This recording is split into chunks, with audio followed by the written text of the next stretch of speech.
is going to be dedicated to a study done for the Michigan Chamber and led by Northwood University that has had a huge impact on the economic prospects of our state.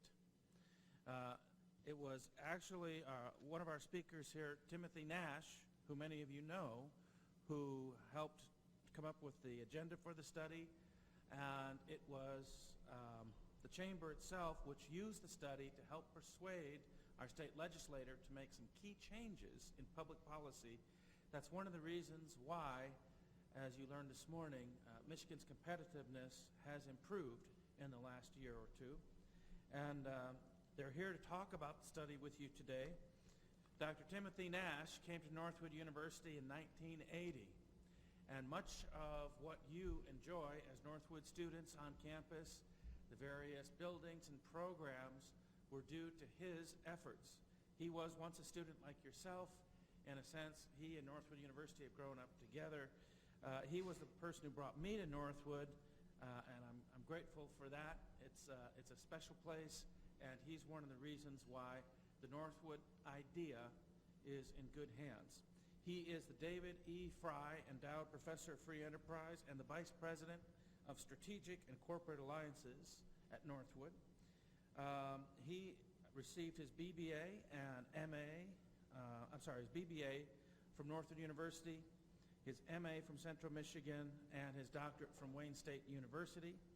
He has published several books, including When We Are Free, which many of you are familiar with, and numerous articles. He's often featured as a guest on radio and television, and his travels and research have taken him to many parts of the world to make the Northwood idea something that has helped many countries and policymakers improve their own public policy environment.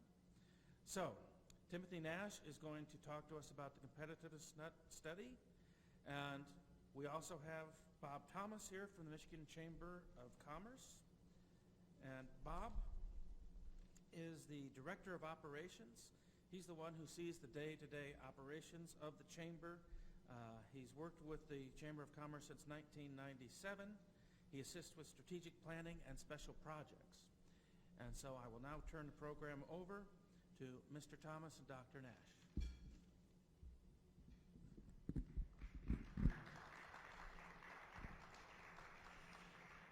Thank you, Dale. Ladies and gentlemen, this is a great honor for me to be up here with my good friend and colleague in many ways, Bob Thomas.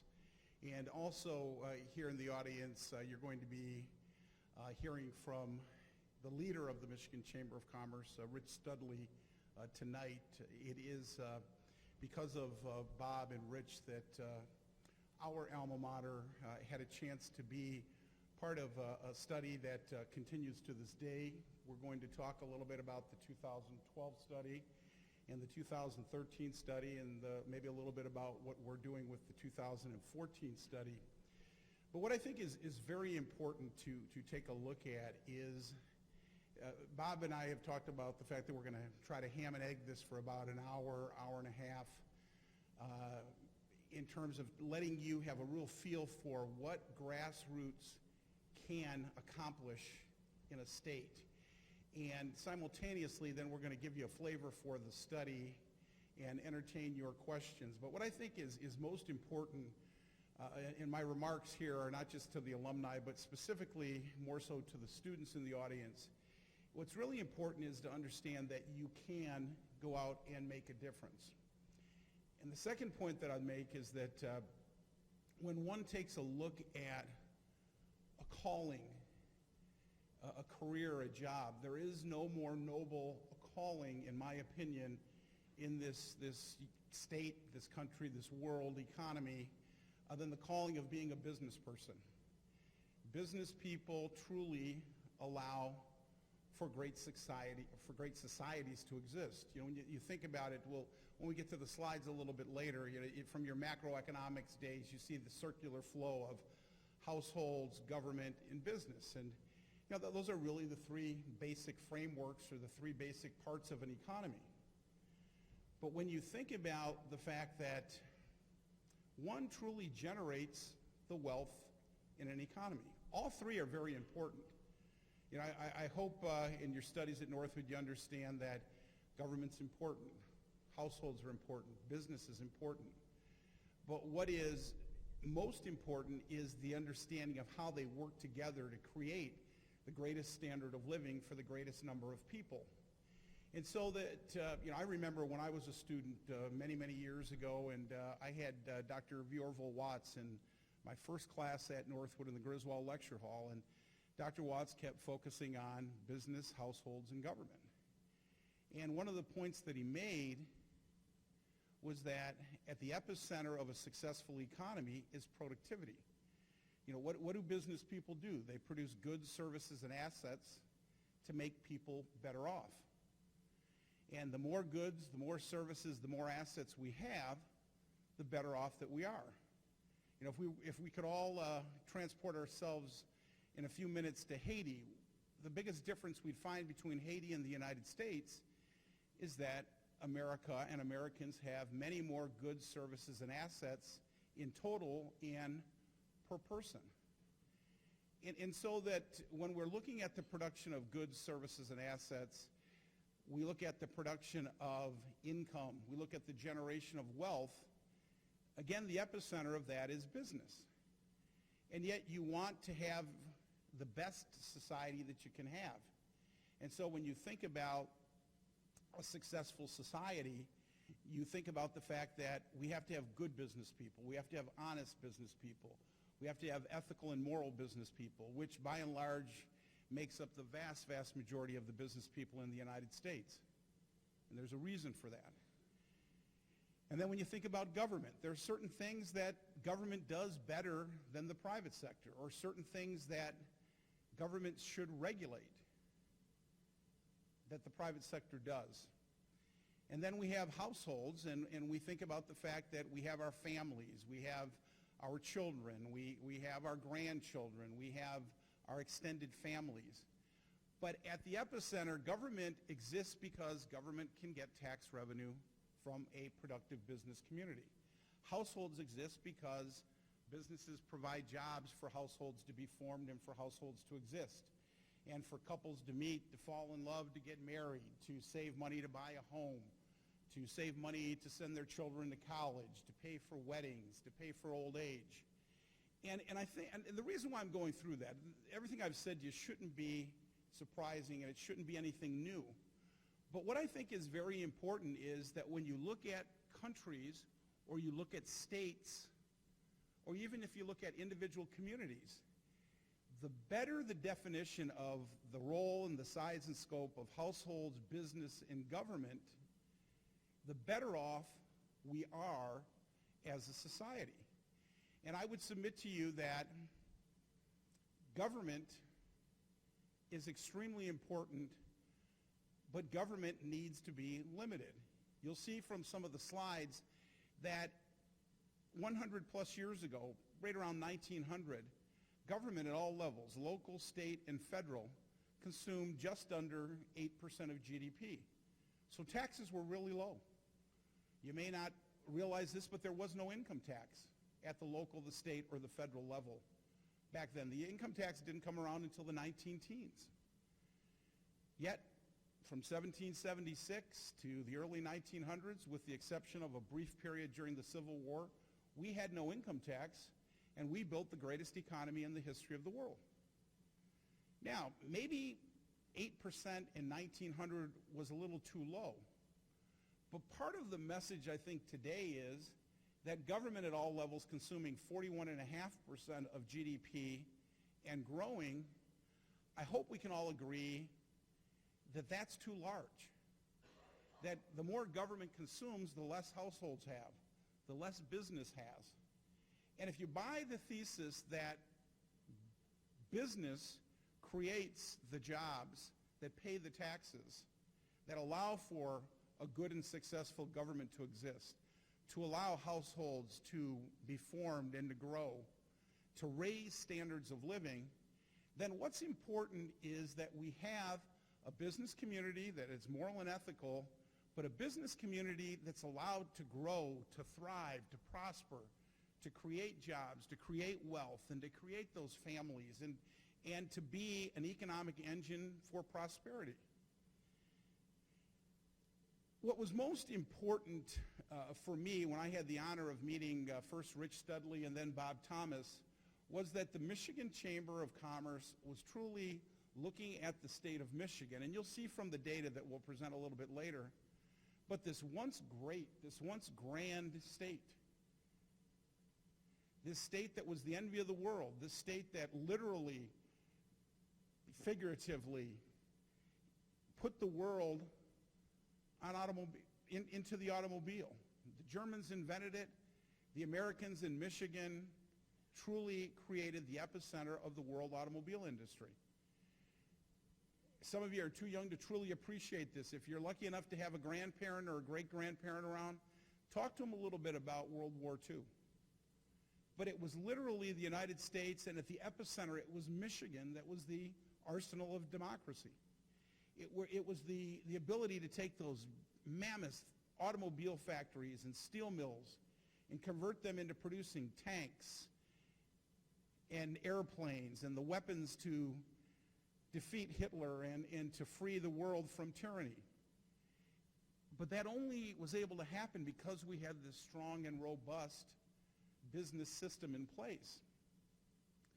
And the thing that impressed me when we had the opportunity to sit down and to talk with Rich and Bob about the study, it's because Michigan, this great state, the state that many of us in the room call home, many of us in the room were born here in Michigan, it had gone from being the envy of the world to being a state that was in great economic decline.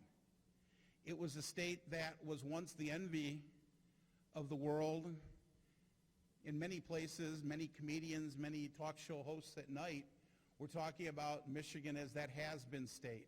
Or, one of the reasons we hold the Freedom Seminar every year here in Detroit is because Detroit was the epicenter of Michigan. Detroit was the grand city. Detroit was the city that people wanted to go to. And Detroit today is a city that hopefully is at the beginning of its renaissance. But it became a city that, again, was considered to be a joke. It was considered to be a place that no one wanted to go because of crime or a lack of economic opportunity. And the leadership, led by Rich and Bob and others at the Michigan Chamber of Commerce and the membership of the Michigan Chamber of Commerce, people like our president, Keith Priddy, Bill Perlberg, the president and COO of Zenders, both members of the Chamber board, the Chamber got together and said, wait a minute, Michigan is a state that not only is still an incredible state, not only is it a historic role model, but Michigan can and should, and with all of our help, once again become a great economic state, an engine of democracy, an engine of free market, moral and ethical capitalism. But they understood that if it was to return to its greatness, it had to have a sound, thorough analysis of what existed in the state many years ago and what had been happening over the last, say, 20 years, from roughly 1980 or 1990 to 2010, 2011. And we were honored to be considered to work with the Chamber and the Chamber leadership in putting together a hard, cold, open, honest, factual analysis of the conditions in the state of Michigan, where the state of Michigan ranked in many key economic categories, and what could be done to make Michigan a better, a more competitive study. And so that was the early discussion that I was fortunate to have been involved with Rich and Bob. And for me, it's not just a great love as an economist and as a person that gets to work with Dr. Matchek and Dr. Ebling and a lot of other great economists at Northwood, But for me, it was a labor of love because I was born in Michigan. I was born here in Detroit, not too many miles away at Mercy Hospital.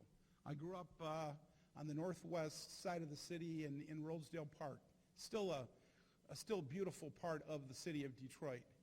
So, Michigan's my home, and Detroit's my home. Midland is my home, but in my heart, I still have this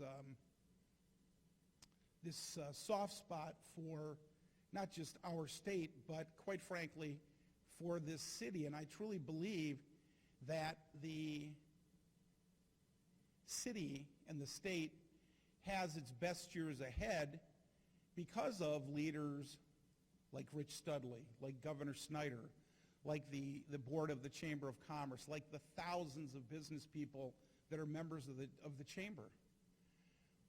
But when you see some of the data, what you're really going to find is that Michigan needed to do things differently, and we were honored to be asked to be part of it. So that was going through my mind when I met with Bob, and then Bob and Rich, and spent a lot of time working with Bob. That's my take right to the beginning of the discussion on the study, and I'm going to turn it over to Bob for his input up to that point.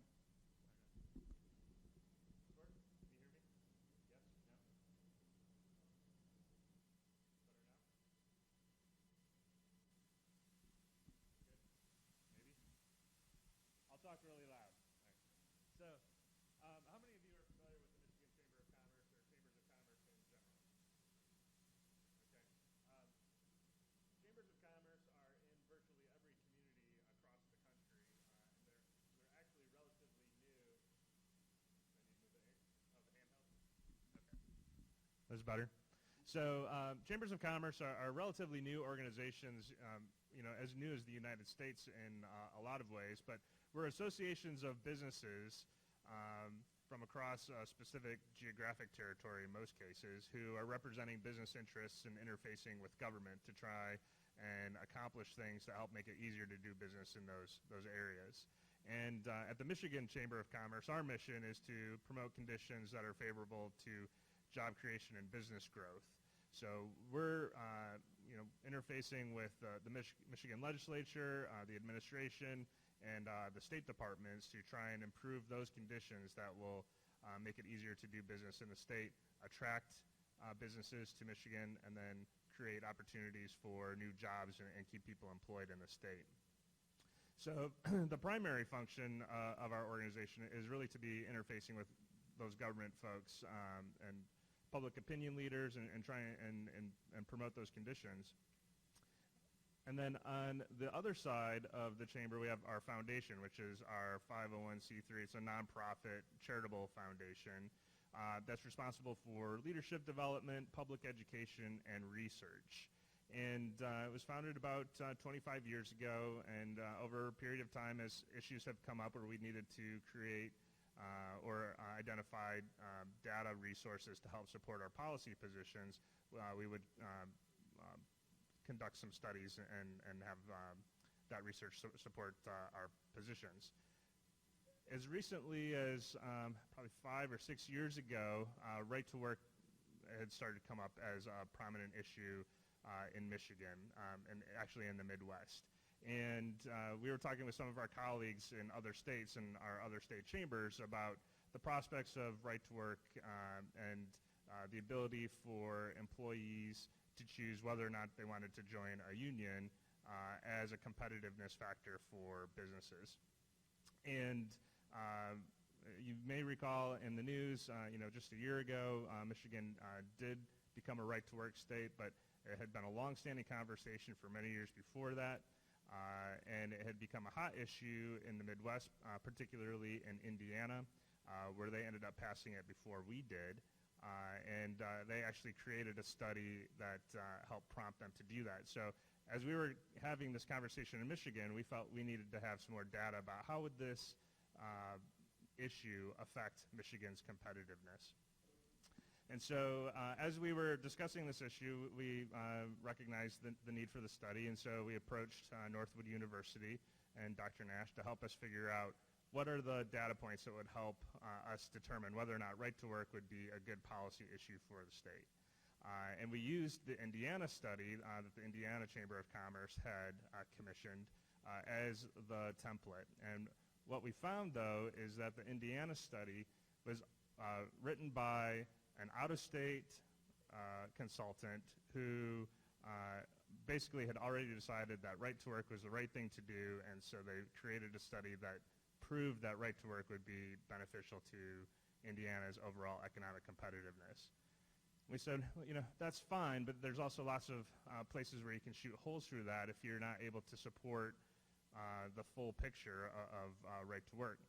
And so as we were having conversations with Dr. Nash, we ended up looking at lots of other data points related to competitiveness and how they interface with right to work. And when we look at the data later, we'll show you some trends and some interesting correlations that we found, some related to right to work and some not related to right to work, about overall competitiveness.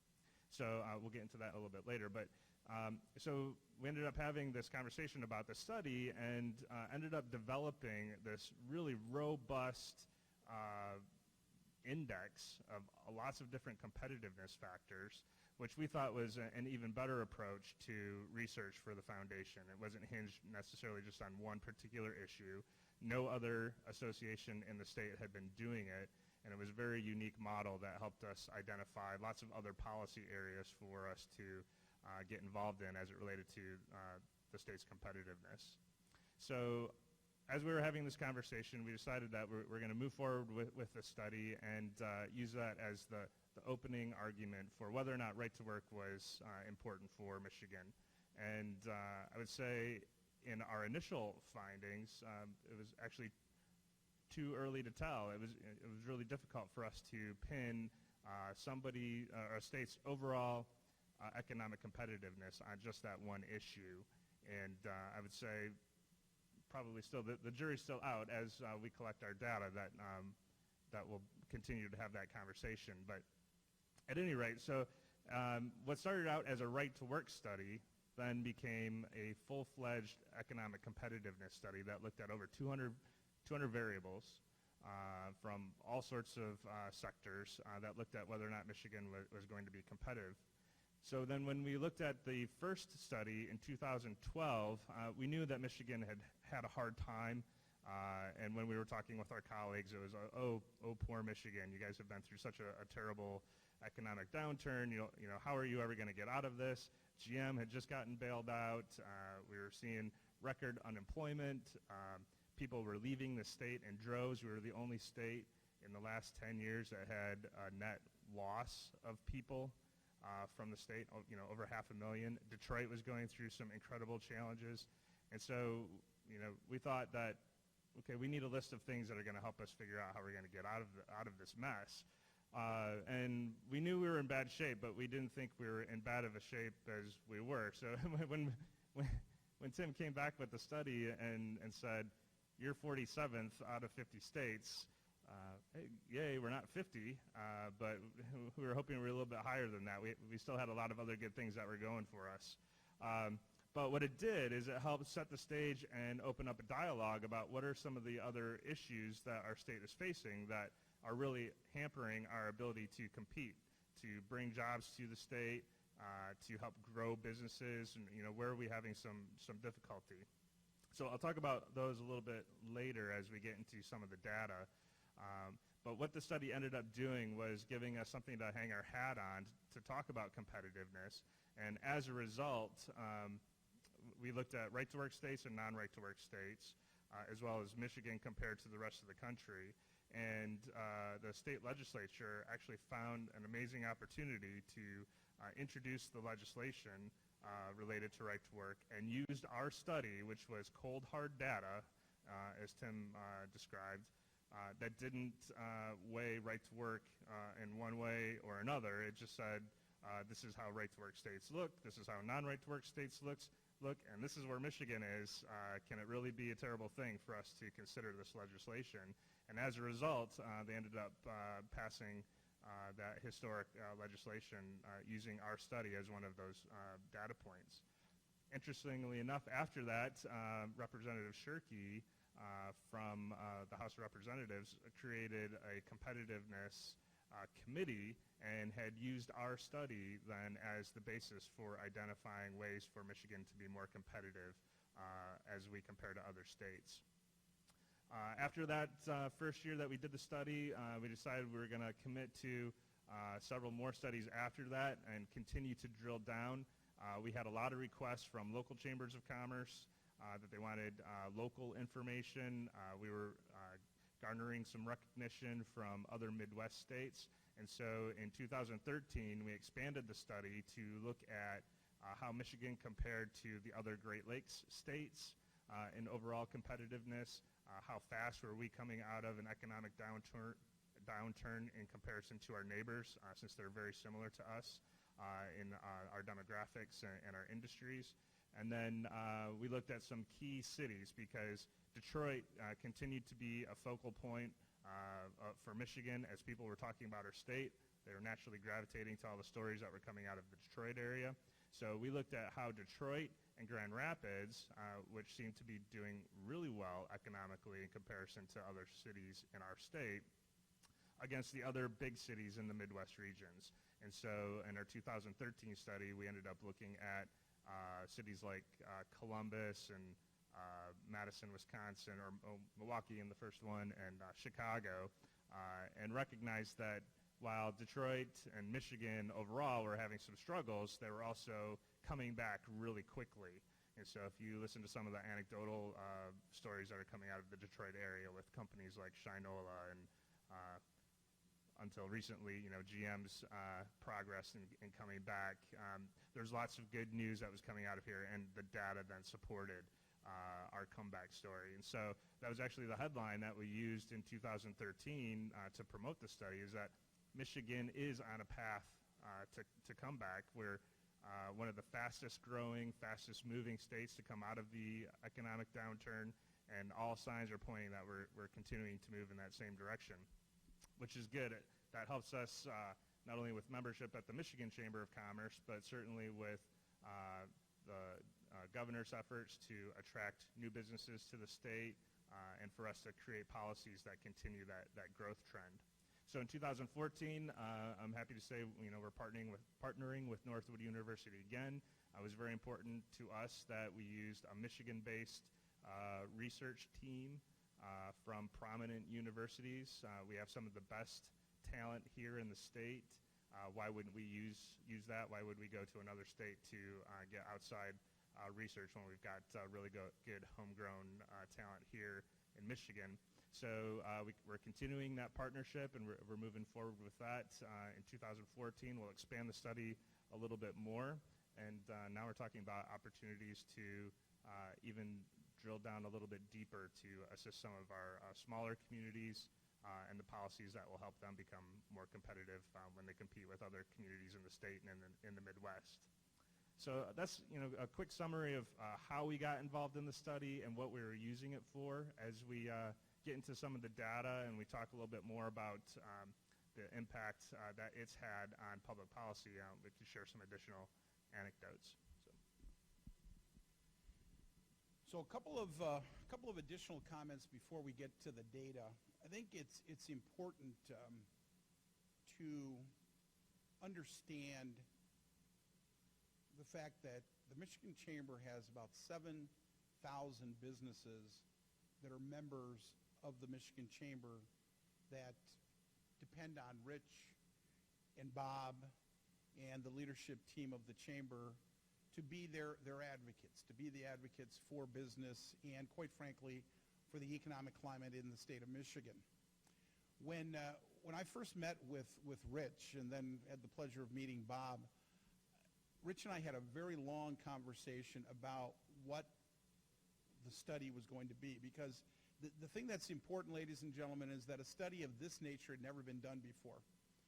And we had a lot of conversations around what the study needed to do. But what was most important to me was that Rich Studley and then Bob Thomas were very clear about one thing. You're the ones doing the study.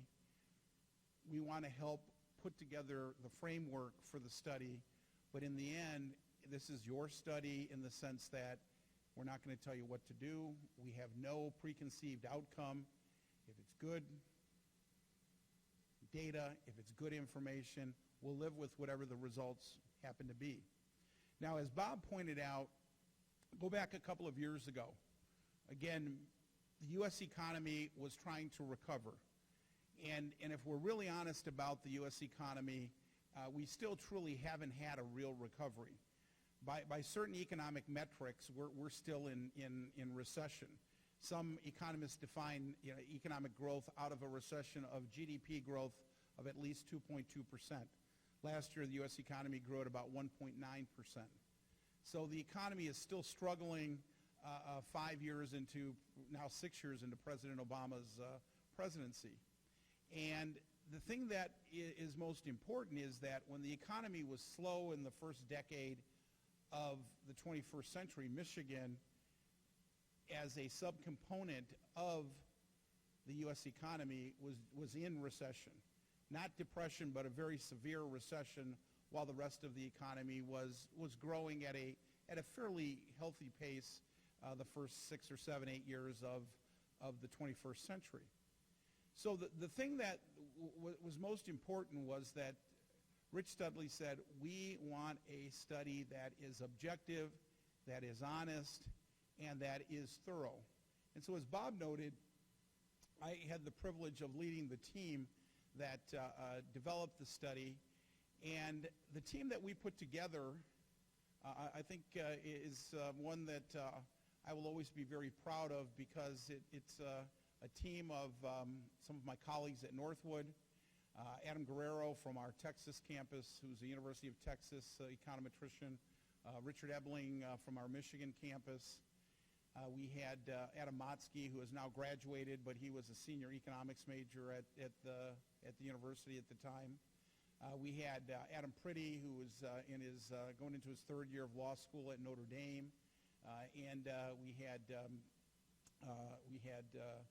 Charlie Ruger, who has finished up his MBA or his master's in economics at U of D. And then we had a couple of individuals that are top-notch economists, but we wanted to be very objective. And so, some people would criticize Northwood as leaning a little bit to the right, more Friedman-esque, more Hayekian in our economic views. And I have a couple of dear friends that are great economists, but lean to the left of center, Debashis Chakraborty at Central Michigan, and Adamo Kunlitz-Kozarian. He had done his doctorate with Dr. Guerrero at the University of Texas. He then spent a year at the Harvard-MIT Data Research Center, and today he's on the faculty of Rutgers University. And so that was the team that we put together, and we spent a lot of time talking about customer needs. We talked a lot of time about objective data mining and modeling. And so as Bob noted, we put together what is now referred to and has been used in other states as the Northwood University Competitiveness Model, and it was developed and tested by the economists I mentioned and by the Michigan Chamber of Commerce. And the other thing that's important to understand is that we wanted to make certain that this was objective and that no one would look at it and say there are holes because it's biased to the right of center politically or to the right of center in terms of economic methodology, or somebody would look at it and say it leans to the left, it's a Democratic study or it's a Republican study. And our research team had Democrats, Republicans, people that lean to the right, to the left, in all different points of view. So it was interesting. You would have enjoyed some of the meetings, the discussions, the arguments over how we put together the system, the structure, and the methodology. But in the end, it was a tremendous amount of fun. And then the other point to note is that the chamber board varies from Republicans to Democrats. The foundation board varies from Republicans to Democrats. And I have to tell you, it was one of the most fulfilling, satisfying opportunities in my life, not just to work with Bob and Rich, who are not just colleagues, but dear friends today, but to meet a lot of people from all different political leanings who said, we want a thorough, in-depth study. And in the end, Democrats at the chamber, Republicans at the chamber, Libertarians at the chamber, Independents at the chamber, that all make up the board of the Michigan Chamber of Commerce, looked at the study and gave us great input and feedback, and then signed off on the final study because it was very open and it was very objective. And publicly, I don't get a chance to thank him enough, but Rich Studley was a person who not only is an individual that I admire, but he mentored me through a process to put this study together because, quite frankly, I had done a number of studies, but nothing of this magnitude before. And quite frankly, there wasn't a study to benchmark in any other state. And so when you actually see the study, if this is something that's useful for the papers that you're writing, for those of you that are taking it for academic credit, both the 2012 and the 2013 studies are on our website, and they're on the Michigan Chamber of Commerce website. Make sure you've got a lot of paper in your printers because they're just under 200 pages each, but there's tremendous information. Yeah, Tim's very wordy, right. There's tremendous information and data to take a look at. But I think that the thing that's most important is that, again, when you look at the analysis and you look at the study, what was most important was to come back to something that Bob said on a regular basis, and that was, what does the data tell us? So the first study, you'll see when you look at it, looked at Michigan by itself. So there are tables and bar charts. Michigan, the average in a particular category in Michigan versus the United States average versus right-to-work states and non-right-to-work states. And we just let the data tell us what it was going to tell us. And then we did, and we're not going to get into this today, but you will see it, and there's a tremendous amount of information explaining it. But we did two studies. We did an econometric analysis and we of a Cobb-Douglas Cobb-Douglas production function, and then we did a factor analysis of the data and found where Michigan was competitive, where Michigan was not competitive. And then, as Bob noted, in the end, we determined where Michigan stood among the 50 states in competitiveness versus the other 49 states. We also, when we took a look at it, analyzed where Michigan was relating to each of those 200 variables. And in the study, we print an analysis of about 60 of those variables. So when you take a look at the study, you see where Michigan ranks in terms of GDP growth. You see where Michigan ranks in terms of wage growth, income growth, population growth, net population. Are people moving into the state? Are they leaving the state? Taking into consideration births and deaths. We take a look at where Michigan stands as it relates to property taxes, income taxes, real estate taxes in a non-property sense, sales taxes, you name it. We look at, I don't know how many different versions of taxes. We looked at gasoline taxes. We looked at energy prices. So when you go through and you look at the state of Michigan, we were trying to measure how competitive Michigan was as a state and what were the factors where Michigan perhaps was an ideal place to locate. What were the good things in Michigan? And there were a number of them, and there have always been and will continue to be some very positive points with regard to the Michigan economy. But we were also pointing out what were the factors that were holding Michigan back. And I think the thing that's most interesting about the study, and as Bob noted, when every member of the State House and Senate and the governor's office got the study, there were two things that were very obvious. The first one was, oh, we're 47. And as Bob noted, I remember Rich and Bob both said, well, at least we're not 48, 49, or 50. And then the other point was, well, there's a lot of room for improvement. But the second point was that every bit of data that we looked at, we had the ranking of Michigan versus the other 50 states, and we had where Michigan stood relative to a national average, a right-to-work average, and a non-right-to-work average. And the thing that I think is really important is that Bob Thomas is a wonderful human being, and he's a humble guy. And he and Rich are both two great leaders in this business community, and I'm not underselling that at all. I'm not overstating it. The point is that for Michigan to become the 25th right-to-work state was huge.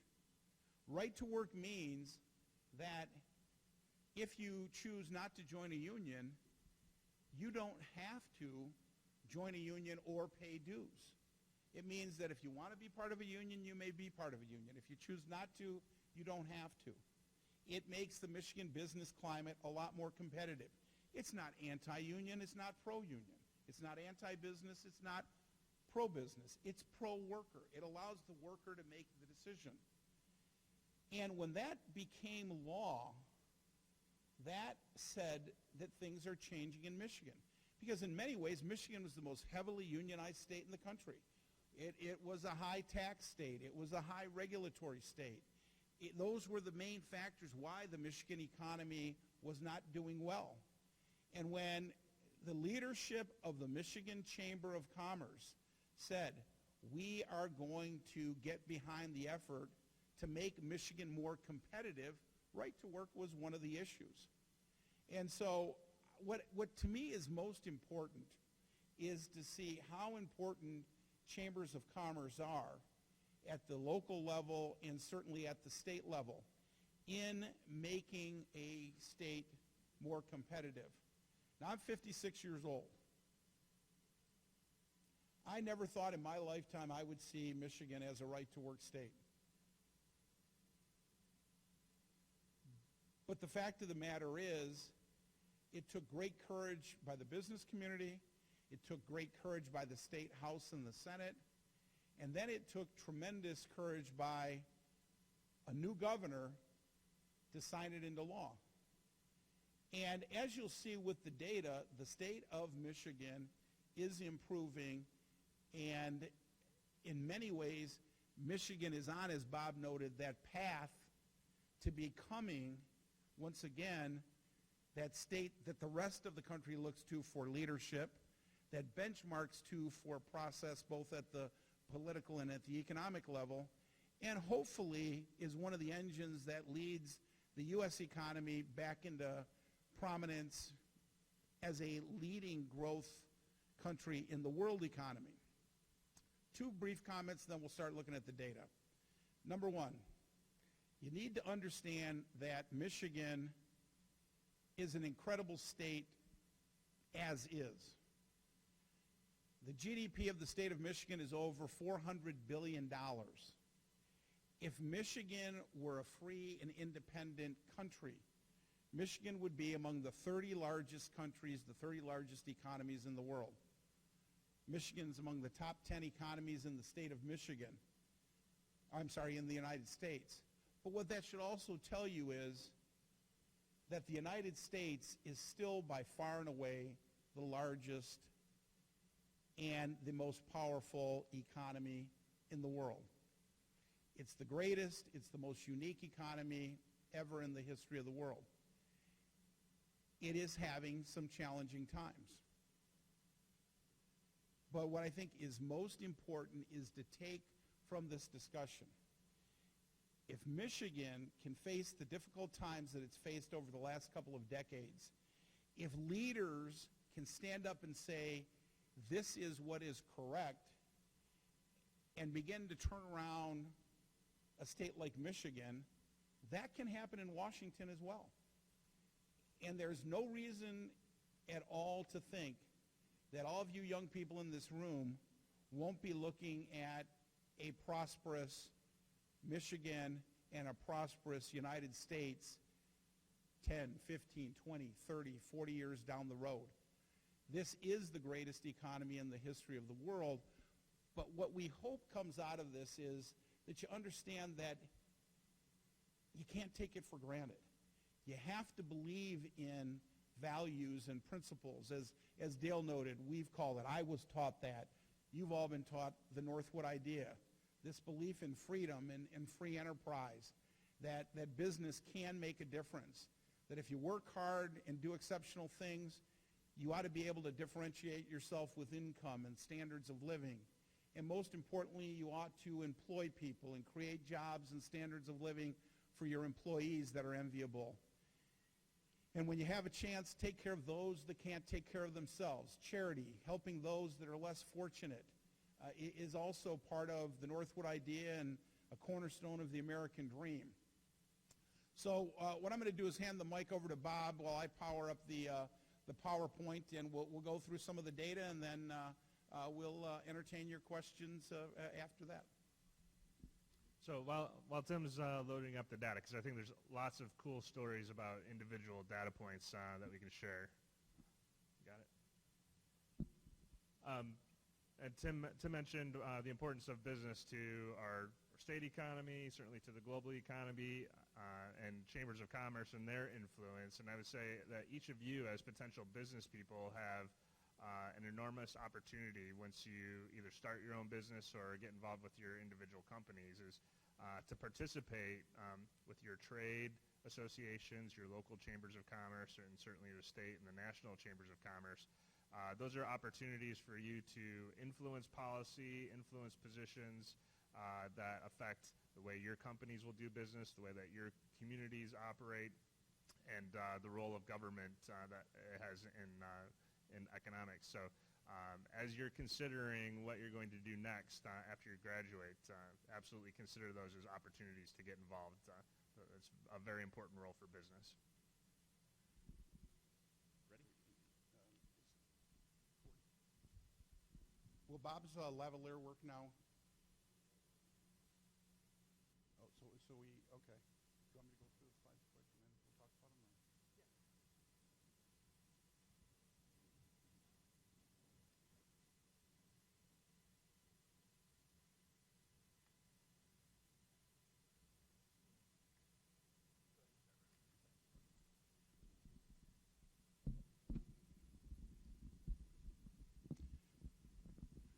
All right, gang, as you look at these first few slides, I'm going to go relatively quickly through them, but what's important is that we started out, again, with some of the things that I noted philosophically, and that is that when you think about business and you think about being competitive,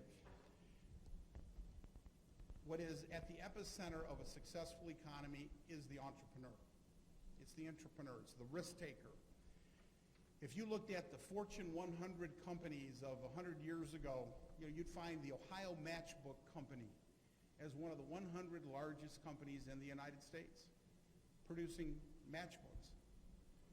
You think about the fact that we give matches away at weddings sometimes. When I got married, that was a big deal, planning the matchbook cover of your wedding. Today, we've had 4 kids go through beautiful weddings, and not one said, hey, we need matchbooks. So the fact is, that was one of the 100 largest companies. And today, because of the size and scope and success of the economy, we don't even think about, some of these companies, they no longer exist. They might be in the top 10,000 companies, but certainly not in the top 100. That's what a free market, that's what a capitalist system does. In that top 100, nobody was thinking about jet airplanes at that time. Automobiles barely existed, a little over 100 years ago when you looked at the Fortune 100 companies of 1900. So you think about that entrepreneurial process and giving business the incentives to exist. So the next thing that we took a look at, we said that human capital was the most important variable in the economy. And here, this just simply says that we have a number of things that we have to do better, and one key point is the fact that we need to do a lot better as a country, as a state, as it relates to education, because we're not highly competitive. We spend more money per student on K through 12 education than any country in the world. And you see the results, they're not great as it relates to math, science, and reading. As you look at the U.S. economy, another key factor, this is the slide that I mentioned in my opening remarks. Government consuming 8% of GDP in 1900, probably too low. Dr. Ebling would disagree, but probably too low. 41, 42% today, I hope we can all agree, is too high. And one of the questions that all of you young, bright people in this room need to address is, how do we make the U.S. economy more efficient? How can government do things better so that we can reduce the size and scope of government without doing away with the things that are valuable to us that come from government? One big issue, and I'm very proud of the work of our Congressman David Camp. Dr. Camp is a person who chairs the House Ways and Means Committee of the U.S. House of Representatives. He introduced recently some tax reform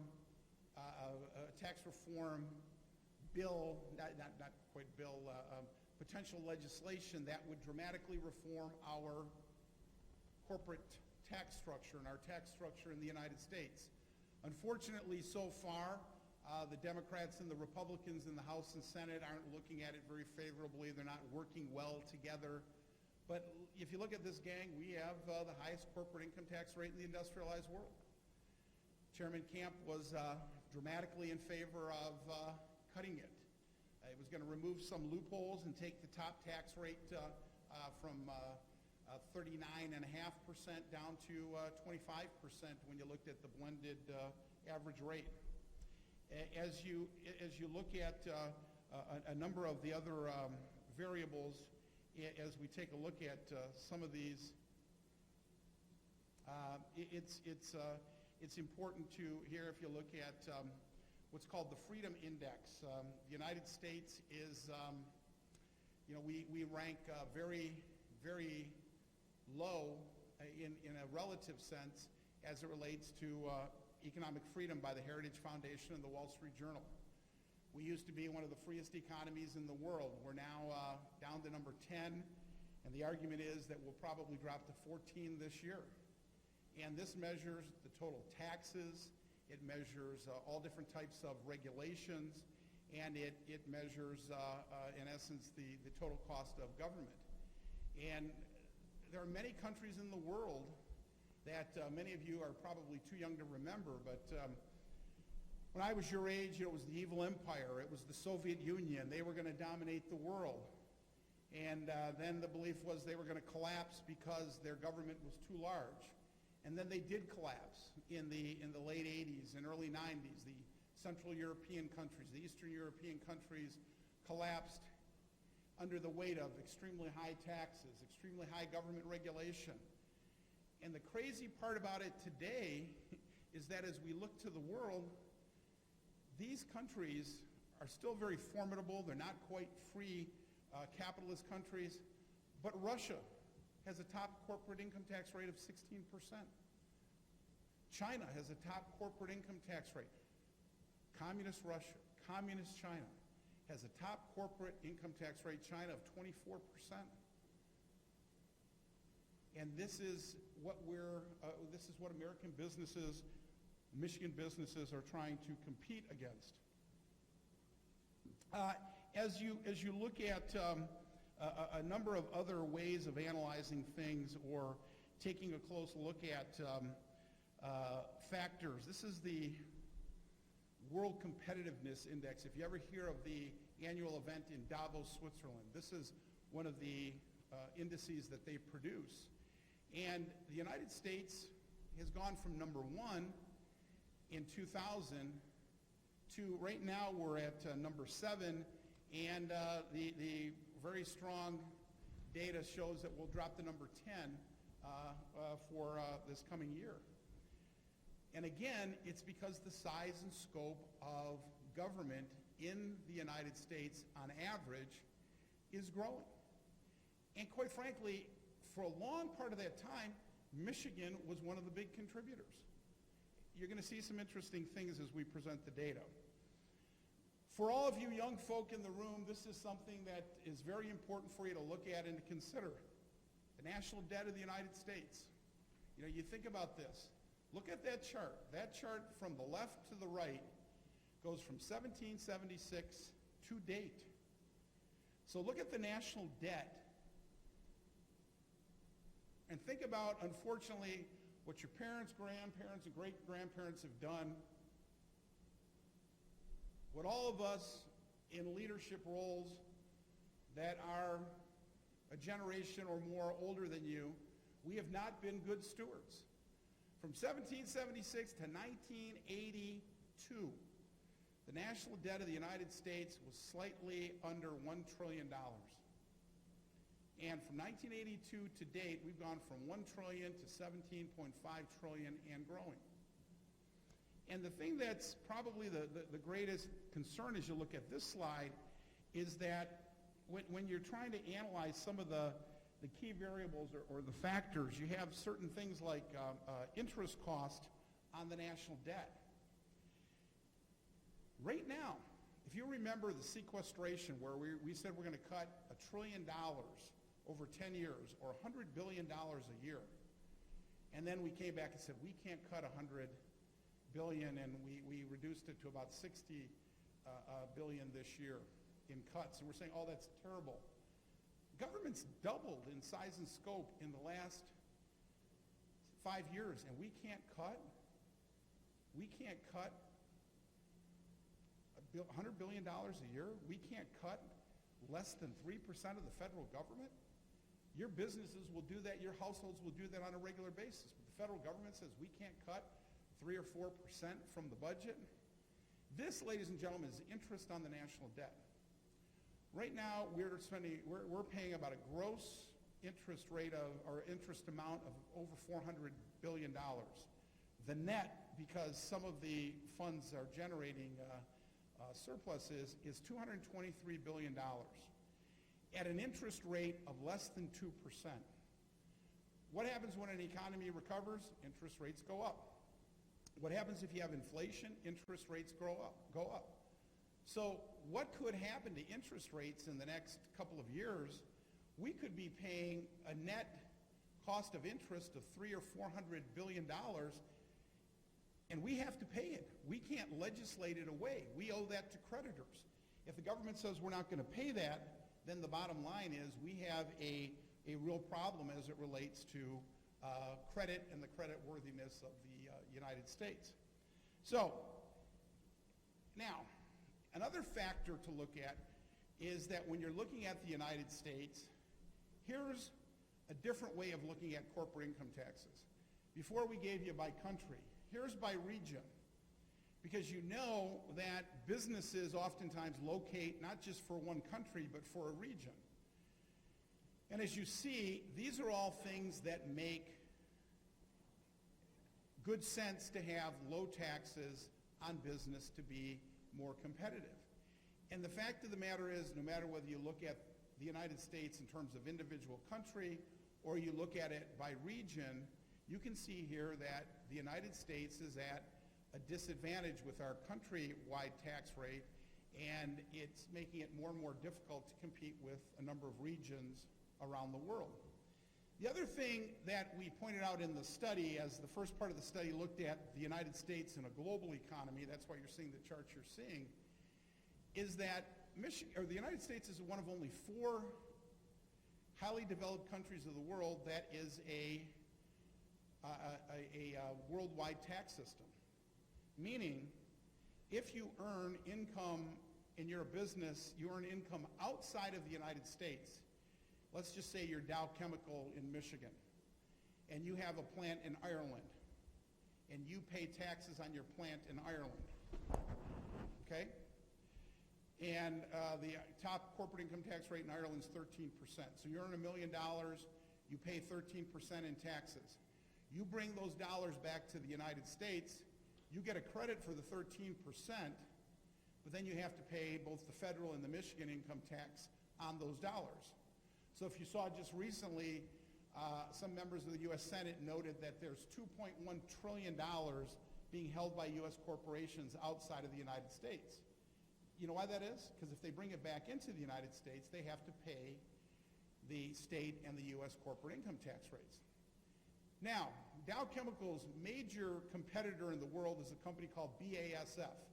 Depending on how you measure by assets or sales or market value, Dow Chemical is either the largest chemical company in the world or the second largest behind BASF. BASF is a German chemical company. They too have a plant in Ireland.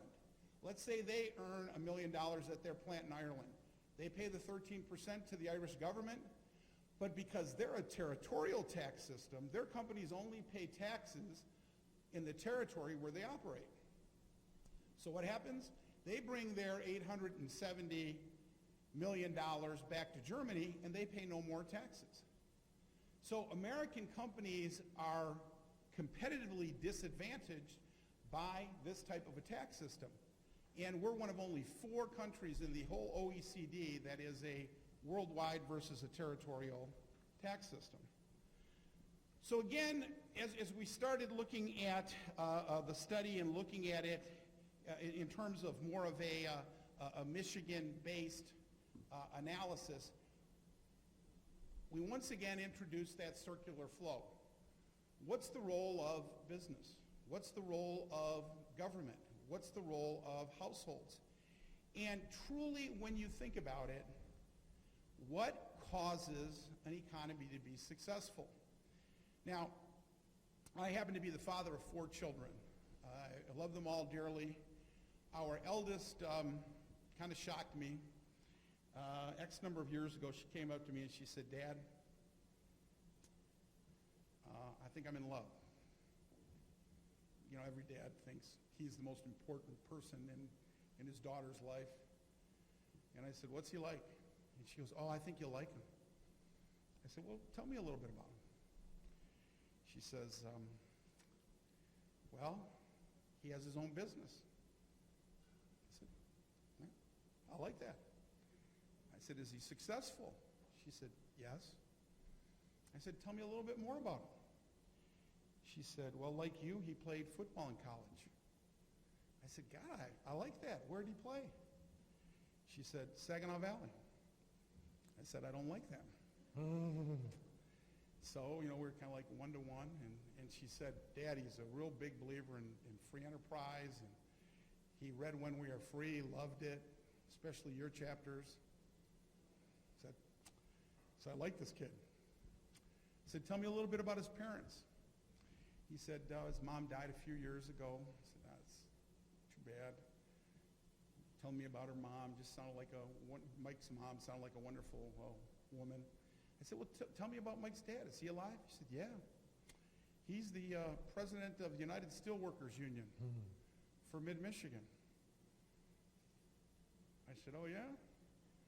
And he said, "Yeah, he represents the maintenance workers at Northwood, too." I said, "Oh, I've met him." In my earlier life, I used to run the Michigan campus. So we're having this dialogue. And making a long story short, I got to know, obviously, Mike, and he's a wonderful young man. He's a great father, great son-in-law, great husband. And I clearly gave him my blessings, and my wife did the same. And then I got to know Jack. Jack Badke is his name. And Jack Badke is retired now. He worked for the Midland Water Treatment Plant, and he was the president of the United Steelworkers for Mid-Michigan. And he's a great guy. He's a great human being. And he and I have these, as you can guess, tremendous debates on a lot of economic and a lot of political issues. We don't see eye to eye on the current party in charge in Washington, but he's a good man. He's a decent man. he cares about his family and his community as much as any of us do. So that was another great learning for me with the study. And as Bob pointed out, we wanted this study to be something that all could look at and could say, things have to change in Michigan to make it better. Now, Jack Badke and Tim Nash will never, probably in our lifetimes, campaign for the same political person. But I'm a much better person for having gotten to know Jack and asked him a lot of key questions as we were developing this study and talking about the role of government and the role of business. And Jack made it very clear that as a retired employee, as a retired president of a local union, he wanted business to be successful. He wanted business to be healthy. He knew where job growth was going to come from in Michigan. And so Jack was a wonderful resource and a person that I had a lot of fun talking with about a lot of these issues because he's very bright, he's very thoughtful, and he has a heart of gold. And yet, this really allowed me to do was become closer with my daughter's father-in-law, and he taught me a lot about the kinds of things that we need to do together to make Michigan a much better state. Bob had mentioned things like data that we looked at. So we're going to give you some of the data, and then we'll entertain any of your questions. But as you look at population, so notice with these slides, and you don't need to write a lot of stuff down. Write down whatever you want to, but everything you need is available on both our website and the Chamber website. Any of the information you want, it's there. And so you can download parts of it, the whole thing. One of the greatest problems that we had when we looked at the state of Michigan, here's the data by state, here's the data aggregated. Net population migration means that if you take a look at people that leave the state versus move into the state versus births and deaths, look at the fact that Michigan, over a period of just over a decade, had net population migration that was negative, meaning people leaving the state, of about 500,000 people. If you look at the key variable here is that if you look at the Great Lakes states, the whole area, highly unionized, Michigan, Ohio, Indiana, Wisconsin, these were heavily unionized states, and Illinois especially, and you look at the net population loss in the Great Lakes region, but then look at the right-to-work states versus the non-right-to-work states. People were leaving the unionized states and going to the non-unionized states. And all the data has to do is be presented, and then people have to ask the question, why? Is this true? Is this group of economists right? Did this, so then people started to look at it, and then people from the left would say, well, Chakraborty, he's well known, as Bob said. Okunlitz, he's well known. And they're signing off on this study. The data must be right. And then people from the right are saying, well, you got Nash, you got Ebling, you've got Guerrero. Yeah, okay. Because nobody in Michigan liked the data. Nobody in Michigan, when we put all this together, said, gee, this is compelling. This is a wonderful thing to take a look at. Now, again, here's data on GDP, or gross state product, GDP by state. And if you look at this, now look at how it aggregates based on the 5 factors. And again, I would give Bob and Rich a lot of credit because we took study 1 and we didn't have the Great Lakes State region. And Bob and Rich spent a lot of time with a number of the members of the chamber. Rich is also, you'll hear Rich tonight, he's also a member of the U.S. Chamber of Commerce's board. And so Rich was able to get a lot of input and feedback from many of his colleagues on a national level. And so we added this analysis of the Great Lakes region. And if you look at the time frame, 1998 to 2012, over that entire period of time, look at where Michigan happen to be in terms of economic growth. Look at the Great Lakes region, heavily unionized, heavily taxed region of states, and neither the state of Michigan or the Great Lakes region fared very well. And then look at it versus the national average, but look at the right-to-work states versus the non-right-to-work states. Dramatic differences in that regard. This just shows you the data as you analyze it per state. This is looking at it again per state, aggregated for 1998. You can see again that these are the thing that's amazing about the United States, and for those of you students in the room that haven't had the chance to travel, when you leave the United States and you go to Canada or Mexico, or you go to Europe or Asia, what you really see is that the world's a wonderful place. It's a beautiful place.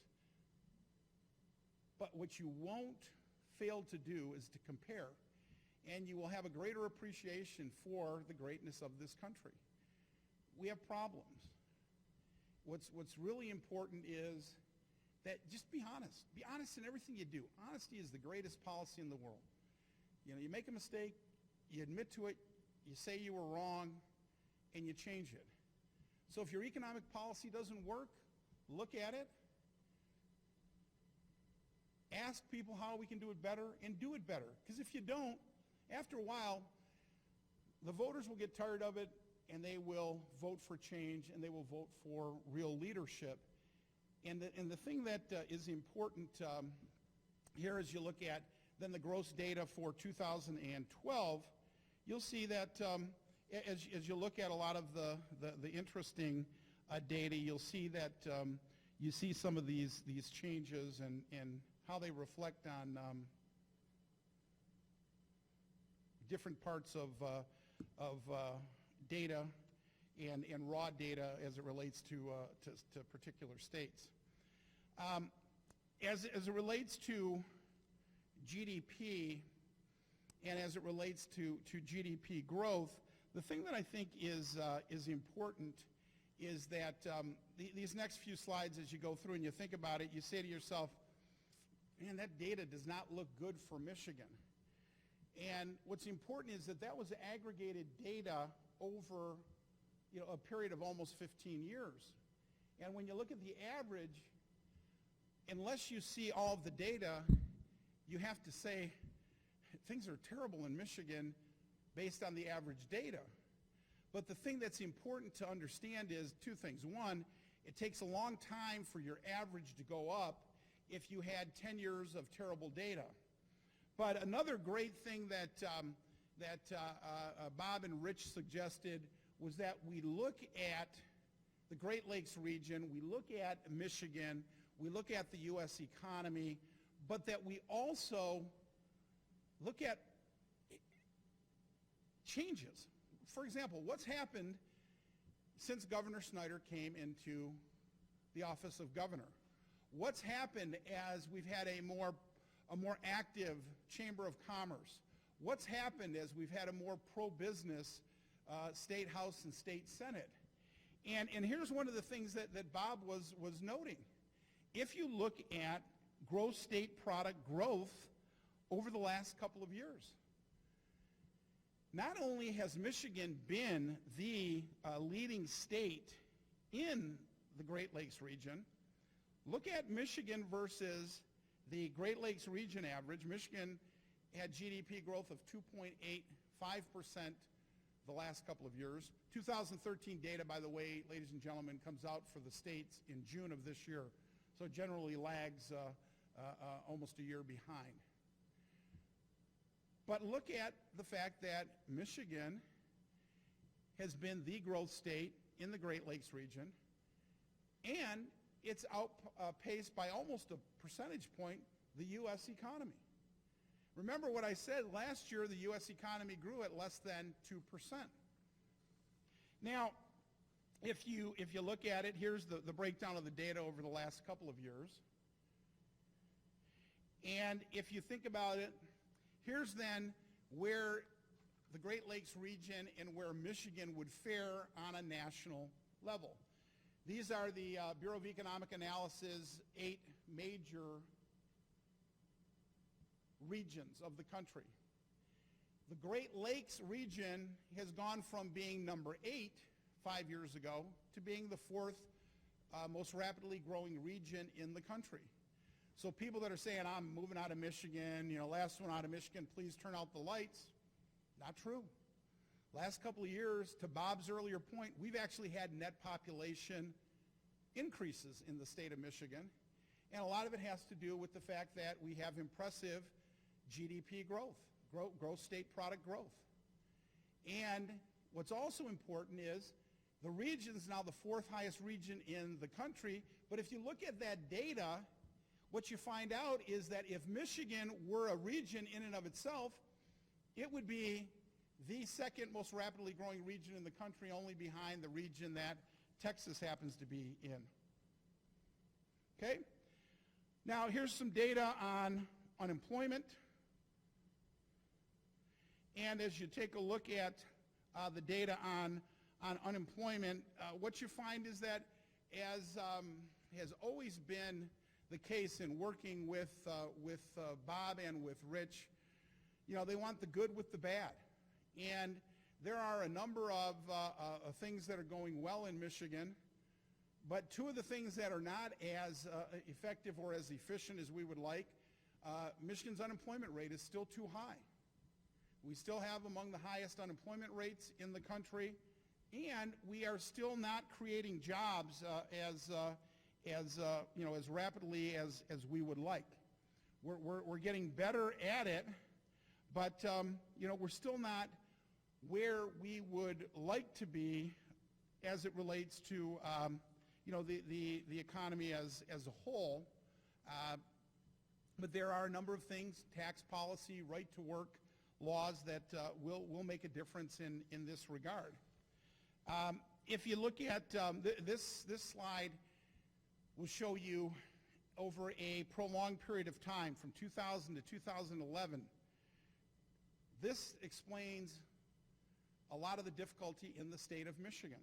If you look at where Michigan has been in terms of job loss, we have been the number 1 state in terms of job loss over that period. And so from 2000 to 2011, it was very, very problematic.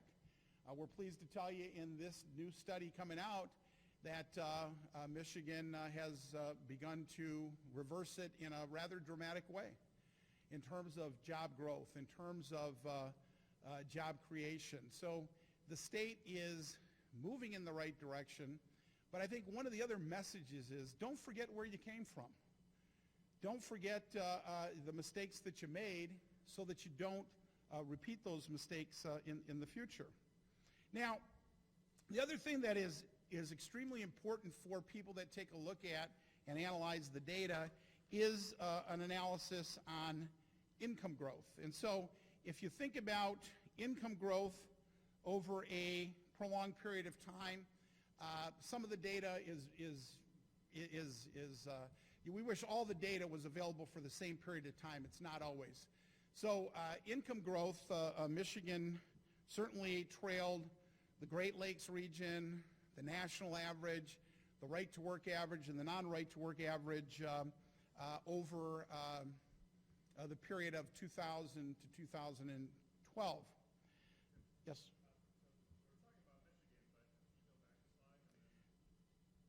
Go back.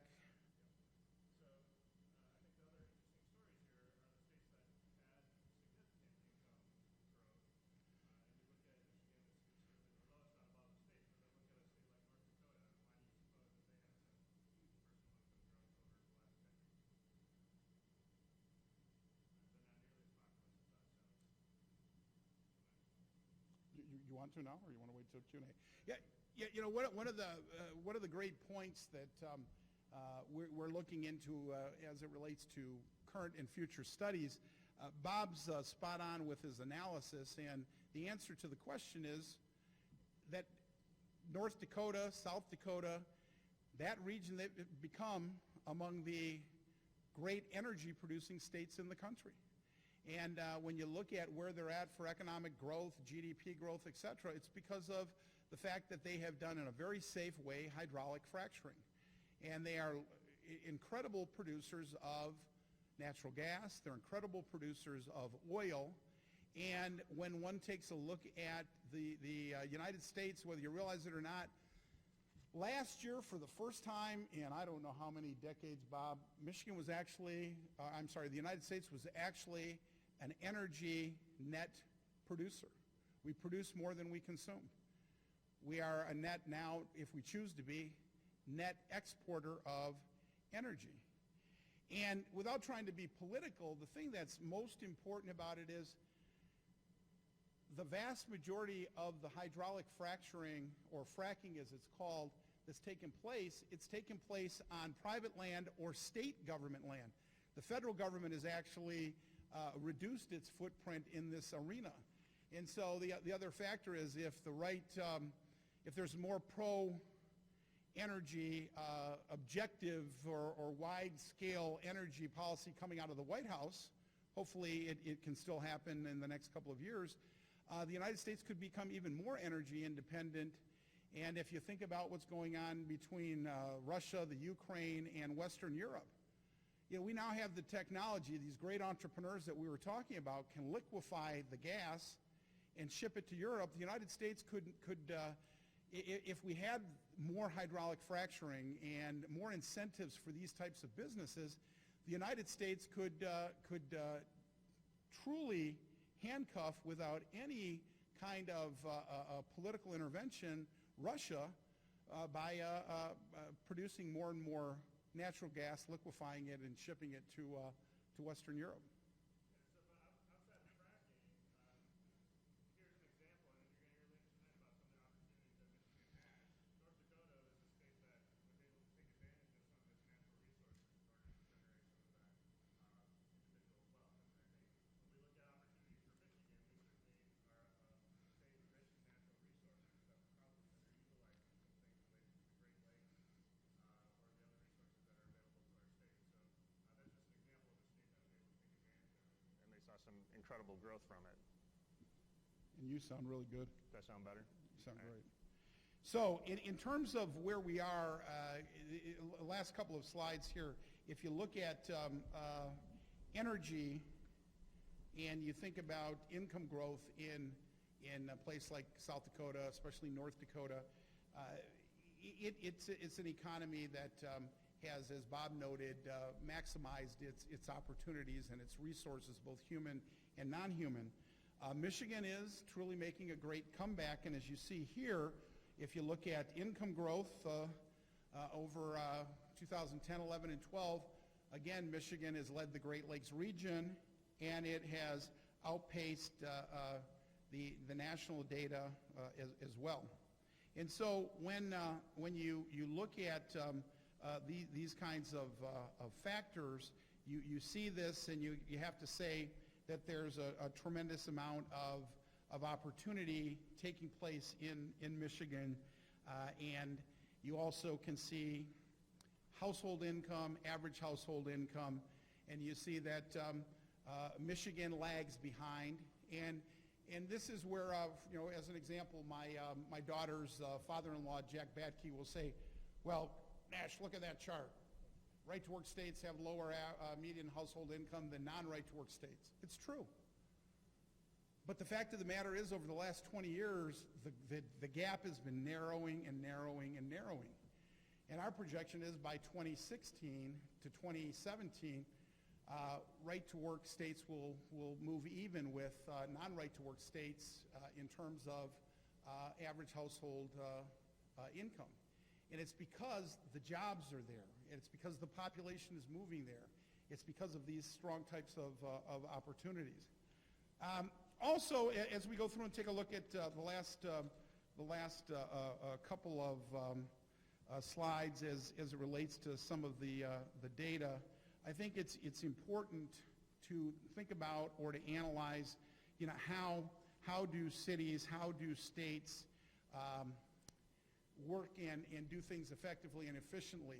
If you think about the last couple of slides on minimum wage, that's another debate and another topic for the future. I happen to not support. We have an article, Bob and Rich and Keith Priddy and I, coming out soon on the minimum wage. And when one takes a look at legislating wage rates, never tend to work. If you have questions on that, we can look at that during the Q&A session. But I think that as we look at some of the last few slides in the study, this was a unique addition to the study that I give both Bob and Rich great credit for, and that was taking a look at key cities. And when one takes a look at key cities and you think about the Great Lakes region, look to the far left of the chart and see how all of the, just about every city in the Great Lakes region, major city, was doing very poorly in terms of GDP growth and job growth, etc. And also see that in the last couple of years, it's been both Grand Rapids and Detroit that are leading the comeback. But the one thing to understand about that entire period, Grand Rapids never once went negative in terms of GDP growth. And it speaks to the fact that in some ways the state of Michigan's bipolar. The left or the west side of the state has always been more free enterprise, more limited government. The west or the east side of the state, the right side, has been more unionized, has been more of a heavier tax policy type of mentality in the political arena. And yet, what you're starting to see is the state as a whole improving, and I think a lot of it has to do with the policies coming out of the governor's office. It has to do with the good work of the chamber, and what it has to do with is making things a lot more rational, a lot more easy to understand, simplification of taxes under the governor's leadership, and a policy that says Michigan is open for business, and here's what we're doing. The governor's legislative bodies have cut over 600 regulations since he's come to office. Taxes are lower and more understandable, easier to do. We are now a freedom to work state, so the labor environment is more open, gives workers more choice in this arena. And then as we took a look at a lot of other big studies for information and for data, and this study was one that we looked at from the Tax Foundation as it relates to overall taxes and tax policy. And what you see here is that Michigan is now becoming a state that, instead of people looking at Michigan saying, you pay a lot of taxes in Michigan, these are the overall business taxes in Michigan, and Michigan ranks in the top 15 in the United States. So there's a lot of things that have happened in the last 2 to 3 years that are putting the state on the right path.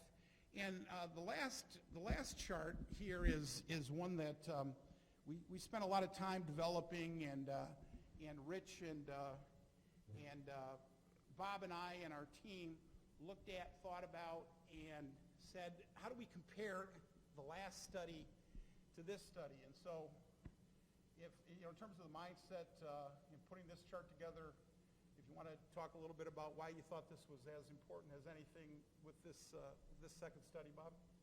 Sure. I mean, as we continue to do the studies, we want to show where we've had improvements, and there have been 2 areas in particular that we came out really well in comparison to other states. That being the tax climate here in the state, we've had significant changes from a really complex corporate income tax structure, the Michigan business tax, to the single business tax, to a Michigan business tax, and now to a flat corporate income tax rate. That certainly helped our overall competitiveness. The other was having to do with our regulatory environment, where we were starting to eliminate hundreds of unnecessary or rigorous regulations that were just onerous for a lot of companies to engage in as it related to state regulation.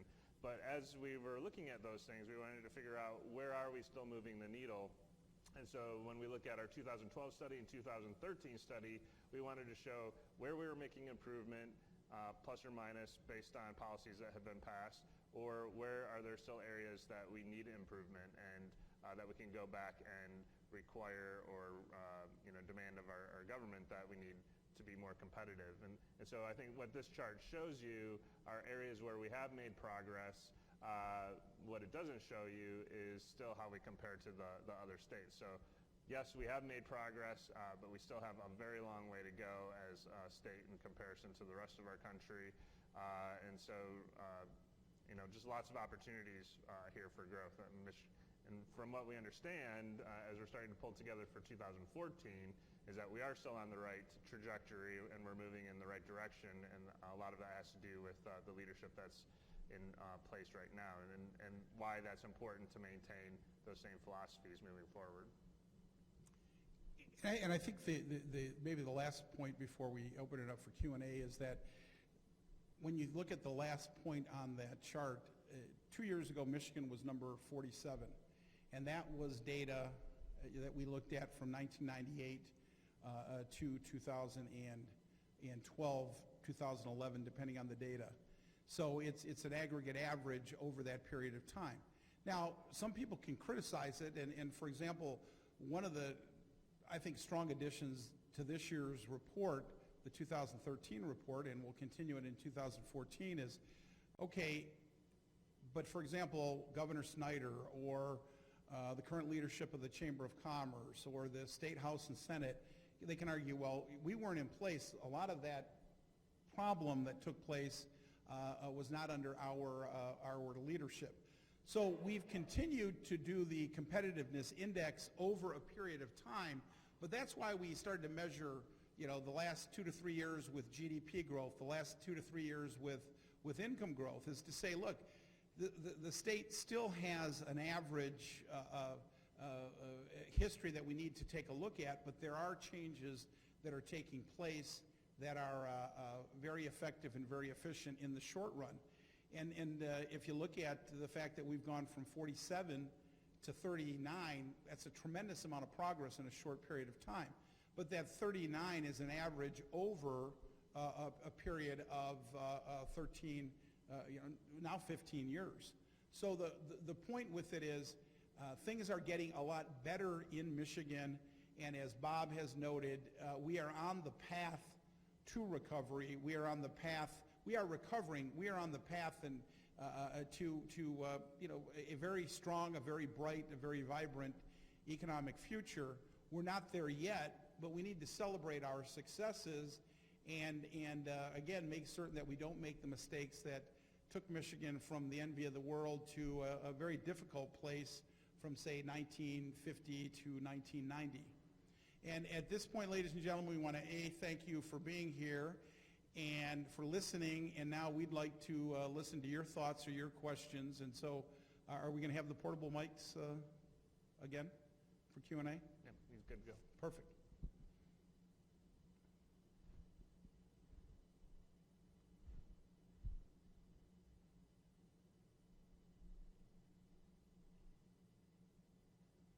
I don't know if this is just me not understanding whatever is going on up there, but I heard the numbers don't really mean anything to me personally unless we can implement them as a state. So what do we do now that we have all this information going forward to keep us successful? Does that make sense? Sure. So what I'm gathering from your question is that we have a lot of data now. Yeah. How do we use this to influence policy? Right? Correct. So good point. So the data is only as good as who we share it with or talk about it with. And so this is why it's really important for the people who have the power to change those policies to be aware of it. So what we've done the first year with the study was make sure that all of our legislators and the governor's office had this information so that they could see as a baseline where we were standing in our overall competitiveness. And then over a period of time, we're going to show them how the policies that have been acted have influenced our overall competitiveness. So yes, they can see where we've seen some growth or where we've slid, and maybe we can attribute that to some specific legislation or other policy that's been implemented. Then over a period of time, the idea is that we'll continue to share this data and let them know whether or not we've improved. If you're not measuring these things, they're not going to know whether or not the policy has worked. And what's unique about this study is that it takes into account a very broad spectrum of data that talks about our overall health of the state. Most studies will focus on 2 or 3 criteria or maybe 10 points, where this takes into account almost every facet of our economy. And if I might add, one of the things that I would draw would be correlation. So for example, you can look at the study and you can analyze the data over any period of time for going back to 1998. And so if you look at what's happened with the governor's tax reform and tax cuts, so you can argue that we have lower taxes, we have easier to fill out tax returns. Is that having an impact on the economy? Or do we have more jobs? Is the economy growing more rapidly? Well, the answer is yes. If you have a more friendly labor environment, will more manufacturers move to the state of Michigan?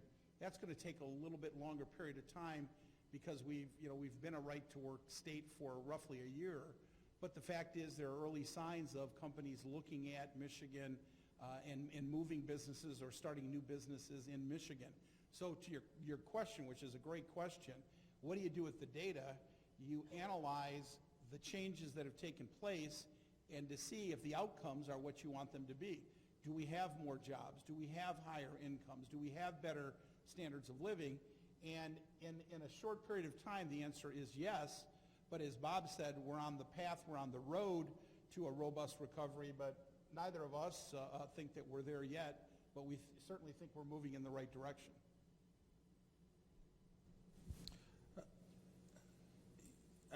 The information you guys have gathered is amazing. It's almost like you've done 2 different studies, one on the United States as a whole and one on Michigan. And then you take a look at, Michigan when it was in its prosperous time in the 50s and the 60s and the growth, and then the demise of the auto industry and how it retracted. Have you taken a look at how you would have changed the state of Michigan in the 50s so that we wouldn't have gone through this downturn at all? And then are you putting that into how you're going to grow Michigan in the future and what companies you're trying to entice to come to the state, or what companies are coming to the state, and does that factor into your thought process? Well, you want to talk about what we studied first and then... If you look at the first edition of the study, we spent a lot of time analyzing exactly what you brought up. We looked at the state of Michigan, and again, I thank Rich and Bob and a lot of members of the Chamber Board that helped vet the study and were part of focus groups, et cetera. And as we looked at Michigan from literally the end of the 1800s into the early 1900s, some of the things that were fascinating about this state and about this country was that we had over 130 producers of automobiles, and in many cases, they merged together or they sold out or they went out of business. But it was just this churning of creative destruction, as the great Nobel Prize-winning economist Friedrich von Hayek talked about the fact that when you look at companies and you look at economies, how do you grow the economy in the most successful way possible? And we watched that in Michigan, and Michigan was the epicenter of invention and innovation. And yet, just not meaning to digress, but when you think about what politicians do, politicians are there and almost innately, because I don't think the average politician understands economics well, the politician is good-hearted and the politician sees a company that doesn't succeed and wants to step in and help the company, or wants to step in and prevent the competitor from gaining strength against the existing company, especially if it's a foreign competitor. And in the end, that's the worst thing that can happen, because again, because of this creative destruction, we give matchbooks away at weddings sometimes, but we used to pay very large amounts of money for a matchbook. Or if you go back if you go back a couple hundred years ago, whether you folks in the room realize it or not, a pencil 200 years ago was more than the average person's weekly wage. And now, again, we give pencils away. So the point is that we studied it in great detail, and what we realized is that, again, it was this economic freedom and this level of entrepreneurship that gathered in Michigan originally with the lumber industry, and then the early phases of the chemical industry, and then the automobile industry. And what happened in the 1950s was that politicians saw this great growth, and they saw that they were going to protect jobs, protect companies, not realizing that in many cases they were protecting the inefficient jobs or the inefficient companies. And so we gave great power to unions, and we also said, boy, these companies are doing well, they ought to share more of the wealth, and so we began to steadily increase taxes in the state of Michigan. And so it wasn't something that you can look to and say, gee, it happened this day at this point in time. It unfortunately was evolutionary rather than revolutionary, so it took place over a period of decades, and because we weren't tracking the data, because we weren't looking at things in an analytical sense, a lot of people, I'm sure, back then knew the problem was taking place, but we didn't have the kind of information to say we need to stop taxing or we need to have a more pro-business labor environment. So that, what the study basically said is this is what happened, this is when it happened. But I wish I could have said if you sent me back Back to the Future, could I have convinced? Could Bob have convinced? Could Dr. Matchek have convinced the legislature in the state of Michigan to be more pro-business? I'm not certain that we would have been all that successful back then. I think we learned from our mistakes. Yeah, I mean, policy and economics are very complicated. Lots again, right? So, yeah, brother. No. So if you had to go back and point to specific instances over the last 50 years of where policy went wrong, there's probably a few missteps that you could make up, but none of that happens in a vacuum. And we're also looking at national and international forces that affect our economy. So hindsight's 2020. Yes, there are probably some things that we could change, and that's where we're making recommendations about policy now and how to start to correct the problem for our own economic recovery. As it relates to what are we doing now, or how are we going to use this data to move the state forward, what kinds of companies do we want to attract to Michigan? I think one of the things that we look at historically is that we've lost the entrepreneurial spirit. One of the things we'll talk about later tonight is about how our culture has become complacent. We're not chasing jobs or the American dream the same way that we did 50 or 100 years ago.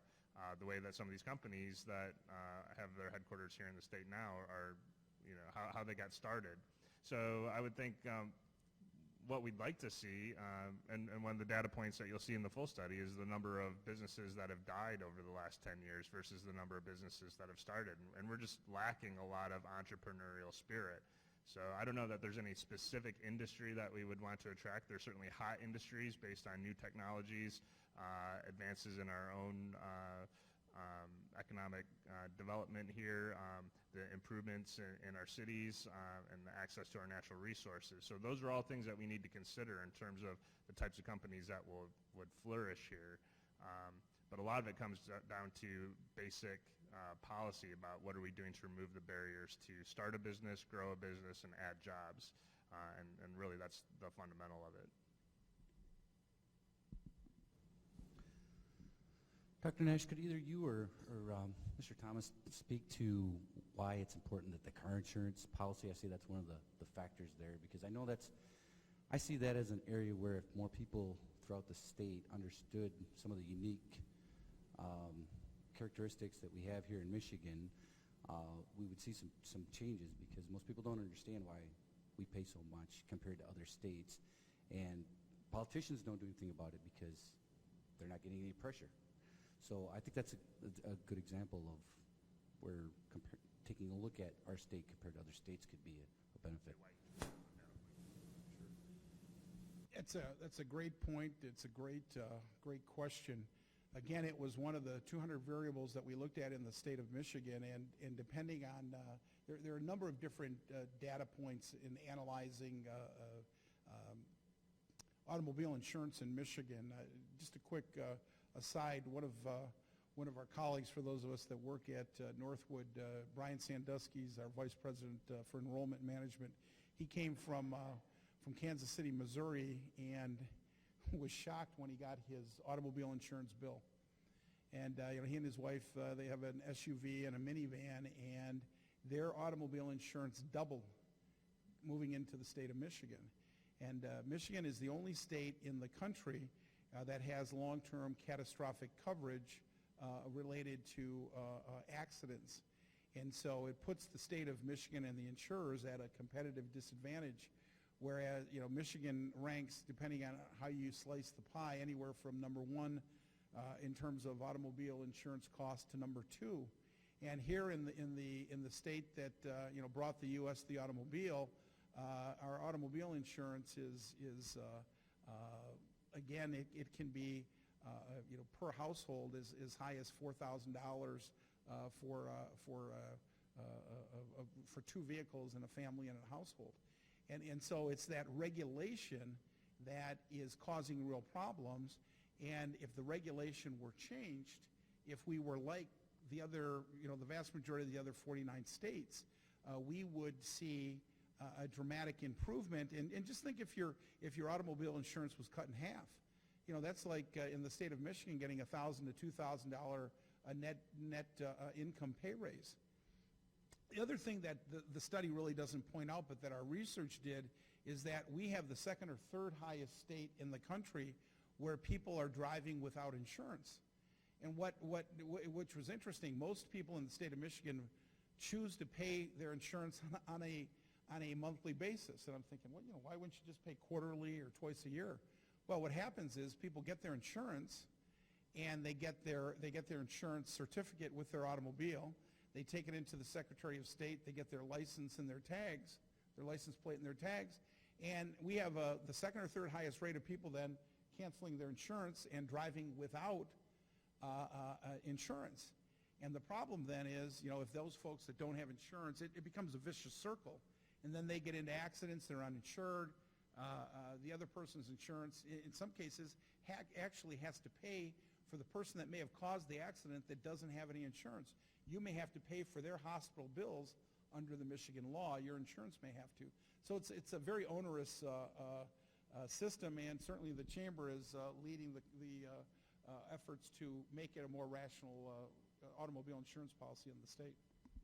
Yeah, so if you want to talk about data points that are actually going to affect you, this is one that you'll realize on a regular basis when you pay your insurance rate.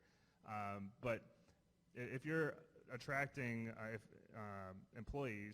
potential employees to come to the state, and you're going to tell them that your cost of living based on insurance is going to double, in comparison to Indiana or Ohio, and if I could choose to be even in Chicago where I don't need a car, where am I going to go look for a job? Michigan or Chicago or Ohio? And so this becomes a competitiveness factor in terms of attracting people to come to the state and their cost of living here. And then reverse it and think about if you're a company that owns a fleet of vehicles and you need to insure them. That's a high cost of business, where if you could choose to locate just across the border and have lower insurance rates and do the same thing, still do business in Michigan, that's, that puts us at a disadvantage. So things that we're looking at, we are one of only, we're in the 2 highest states for insurance. We're one of very few states that have this no-fault catastrophic insurance. And so while it may be a benefit to a lot of folks, is it really worth paying for or having that policy in order to maintain our competitiveness? So great question. And just a quick follow-up on that. The thing that's important to note is that Michigan is among the safest states for drivers. So it's not due to fatalities. It's not due to some inefficiency in our driver's training classes at the high school level. It's a regulatory cost that's in place that could quickly change if the legislature and the governor were to entertain more pro-market policies as it relates to automobile insurance.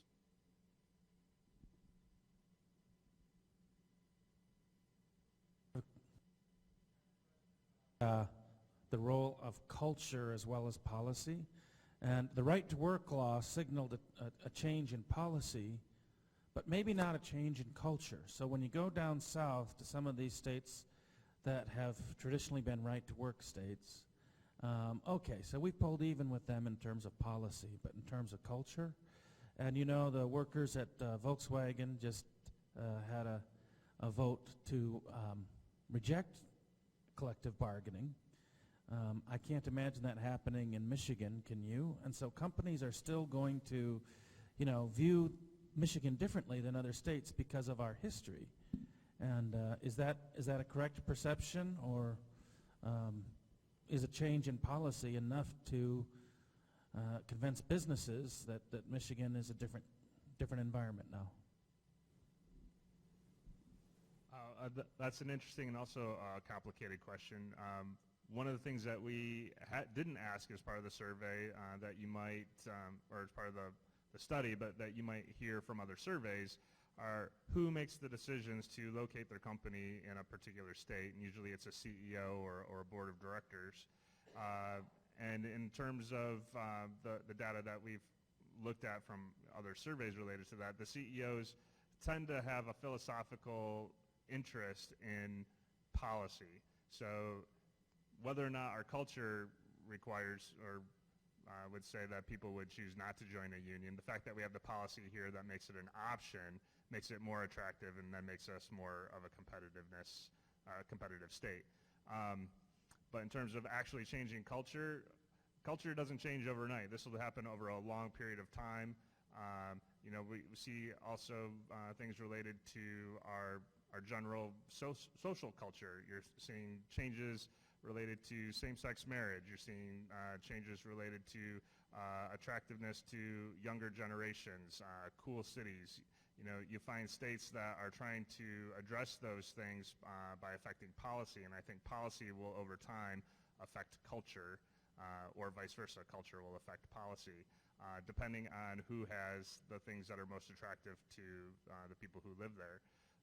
So I think right now, maybe there won't be this huge rejection of unions because it is so ingrained in our culture and our history, but I wouldn't count it out. I would say, depending on the sector that you're in or how things manage to change economically, if it's seen as a disadvantage to belong to the union because it's hitting me in my pocketbook and I'm not getting any benefit, then we may start to see this happen over the next decade, that people will start to reject the notion of joining a union, and that it will become a competitiveness factor more so than it has before. But it's a great question, but I don't think it's going to happen overnight, and we certainly haven't seen it in the first year anyway.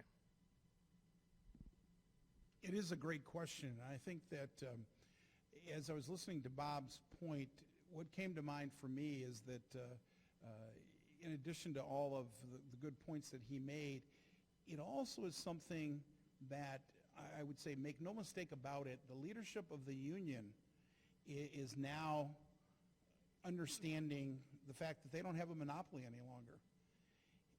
If you remember what I said, that when we were looking at the study, we weren't trying to be pro-union, we weren't trying to be anti-union, we weren't trying to be pro-business, we weren't trying to be anti-business. And I think one of the points that Rich Studley made on a number of different occasions when I heard him speak, it was really giving workers greater choice and giving workers greater freedom to choose who they are organized by, if they're organized, as Bob said, if they're happy with the union. Simultaneously, I think that Bob is right that it's going to take some time, but I think if we had a panel of union presidents up here, they would say they have to be a much more pro-employee type of union than they've ever been before. And simultaneously, they now have to look at the employer a lot differently.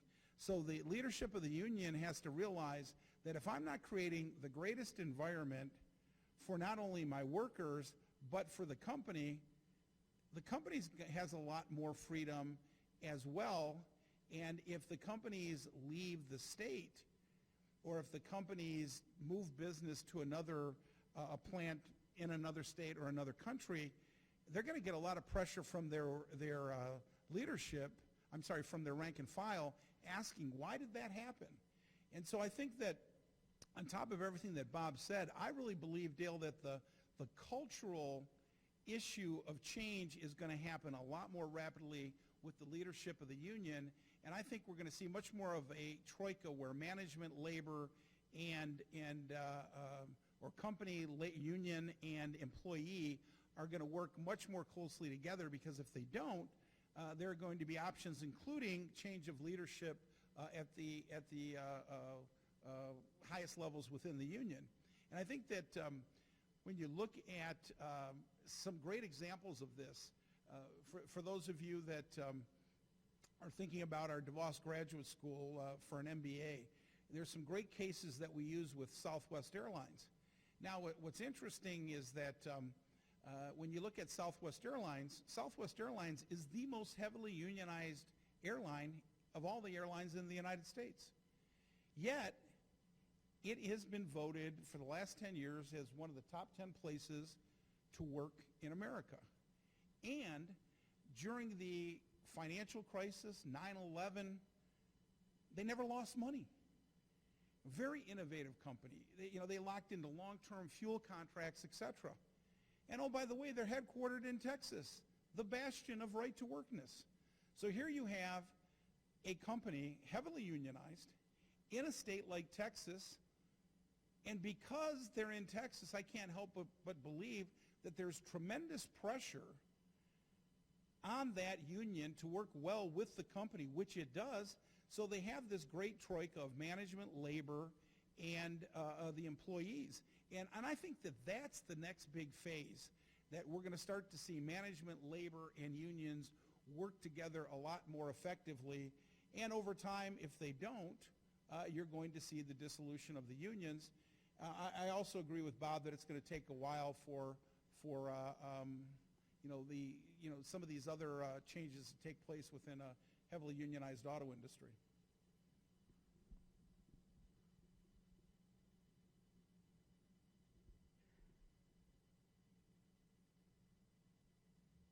Any more questions? All right. Well, in that case, Dale, if I might, just one wrap-up comment then? sure. The last thing I would say, ladies and gentlemen, to what Bob said about, looking at, you live in a cool city, what's more attractive about a Chicago versus an Indianapolis versus a Detroit, et cetera. It's always important to think about your competitive advantages and disadvantages. And I'd say the last thing regarding the study, and it doesn't matter whether you're from Michigan or not, because I know a number of you are from and reside and will go back to states other than Michigan, but always try to understand your state's competitive advantage. And one of the things that we looked at as it relates to the state of Michigan is that we have not, in the last couple of decades, we have not taken advantage of our assets. And I think that under this governor and this leadership, we have an opportunity to move the state forward. Bob alluded to hydraulic fracking. Michigan in the 1930s was the number 3 oil-producing state in the country, number 2 natural gas-producing state in the country. There are tremendous oil and natural gas reserves below the state of Michigan. The reason why we stopped being a great oil and natural gas-producing state was was regulation and our inability to get certain pockets of oil and natural gas out of the ground with the existing technology. The technology now exists for Michigan to be an oil and natural gas boom state again. If you look at where we are, we have one of the longest borders and one of the most efficient ways to get to the $1 trillion Canadian market.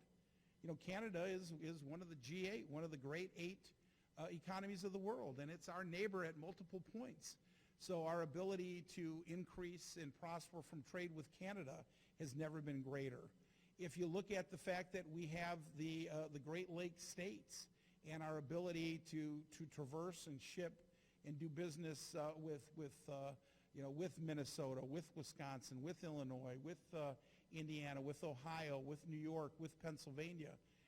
That's an opportunity. And if you look at just Canada and the states in the U.S. that I just mentioned, the states that touch the Great Lakes, you realize that that's almost $4 trillion worth of GDP for the state of Michigan to literally be the epicenter of. So when you move forward, I think the greatest thing that you can take, hopefully, from our presentation was that, number one, people can make a difference. Talk with your parents or older brothers and sisters, aunts and uncles. The state of Michigan has gone through some very difficult times, but is moving in the right direction because not only do people make the difference, but business is an incredibly noble calling, and that business leaders can not only stand up and do things to help their businesses prosper, but their actions and activities can and will make the state better for all that reside in it. So if you have any additional questions, come on up, but thank you for your time and attention.